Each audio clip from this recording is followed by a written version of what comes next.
Ano lang message mo ngayon sa pagunita sa anniversary ng pagkamatay niya? Sana she's fully rested now and she's happy watching over us, and ang wish ko lang sana mas united pa lahat ng involved na gustong gawing maganda ang legacy ni Clara. So I miss her a lot. Oo nga. Anong pinaka-namimiss mo? Lahat. Kailan ba kayo huling bago siya mamatay? Kailan yung April 3. Nasa campaign ako nun I was in Kalinga. Yeah, nasa car ako. Text kami. And hindi ko talaga inasahan. In fact, nung nalaman ko, 17 nga, meron pa akong text sa kanya eh. Hala, 16 hindi mo namatay alam? na siya. Because sa car, kung minsan minsan may internet, minsan wala. So when I heard about it, sabi ko, no, it's fake. Hindi mo Because matanggap. fake news. I started calling and they said, it's true. Sabi ko, no. Ang layo ko. So, I traveled, dumating ako dito last night na niya. Uwatan ka ng inabot ko burol. naman. And then, I went to her, necrological services kasi I was invited officially by the CCP to attend. Kaya nagpunta ako sa necrological services, came here, sa Libingan. You're based now in Baguio? Or? Yeah. Doon ka na. May konti bang guilt sa part mo na hindi kayo nagkasama? O hindi naman gano'n? No guilt. Oo. No Yung guilt. parang I longing wish lang. I had more time with her.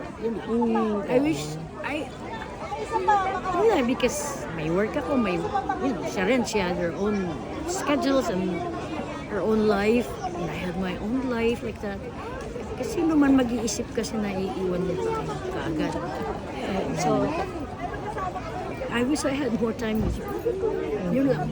Like the others. Swerte nila. Like Jen, ang swerte ni Jen. Si Edith. Bilib ako sa mga fans na to. Sabi nga ni Susan Bundok, ang pinaka-happy daw niyang alaala, yung last 4 days nila ni Ate Guy. Last 4 days. Kumakain sila, nagtatawanan sa ospital, gano'n. Pero at least naging bahagi ka ng buhay ni Ate Guy. Super close kayo. I hope so.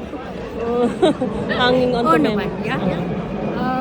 We had good times together. We had so many things to talk about. Daming usapan, masasaya. I was with her when she went to Europe.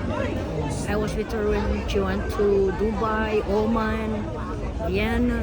Anong year to? 1990s? 80s. 80s. Yeah, 90s, yeah. Early 90s. Late 90s, I guess. And then she left. Basta yung concert niya sa Oman, tsaka sa Vienna. Yun, I was with her. Kami ni Boy, Abunda. And at the late Ate Meli, kami, tropa. We had a nice time together, and sana she enjoyed my company because I did enjoy her company a lot. She's a huge part of your life. Oh yeah. Not just a huge one, I guess. Aside from my family, she's one of the most important persons in my life. Kahit hindi kayo nagkita, palagi. Walang usap, walang text, walang nothing. But the respect was there. The friendship was always there. Pag nakita kami, kahit wala kami sa isa't isa, like years actually. Nagpunta ng Amerika, 2004, she came back 2010, nakita kami 2015. Nung na-restore lang yung keyboard at ako ng ABS-CBN, I saw her at UP Theater. Abelardo Hall, nang doon inilaunch yung, di ba ako sumulat ng keyboard at ako. Kailan yun? 1982. The classic film. Oh yeah. And I'm sure, she told me that na nung una ayaw niya, tapos nakita niya na sinulat ko. I wrote it. Shucks it. It's out there, T-Bird at ako, in the, yung T-Bird must at ako actually see. is the first LGBT Mm. classic film, accepted film, aside from directed by Chalcita himself. So, I tried my best and ayun. It is now a classic and I'm so glad that sila ni B ang lumabas Oo, sa diba? movie ko na yun. I'm doing the part 2 right now. Oh, sino naman?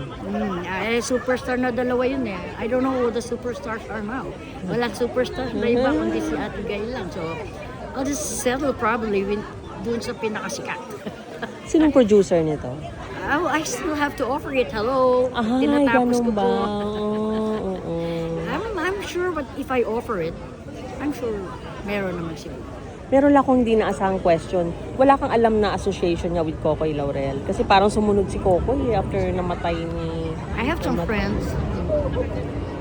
Pero let's not talk about it because Guy never talked about it anyway. So, ganun na lang. You heard something? Kokoy was a very, very close friend of hers. They respected each other.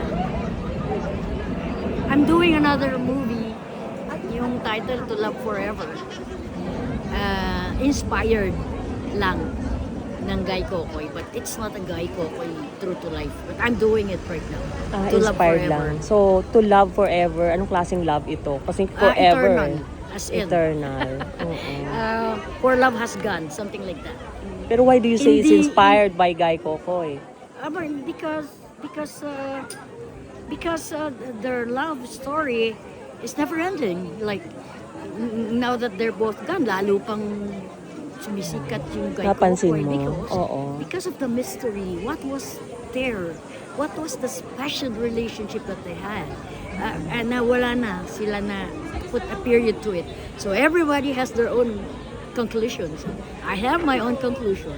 I'll show it into love again. Okay. So, talagang classic romance because everybody has his own ending eh. Di ba? Kasi hindi nila tinuldukan.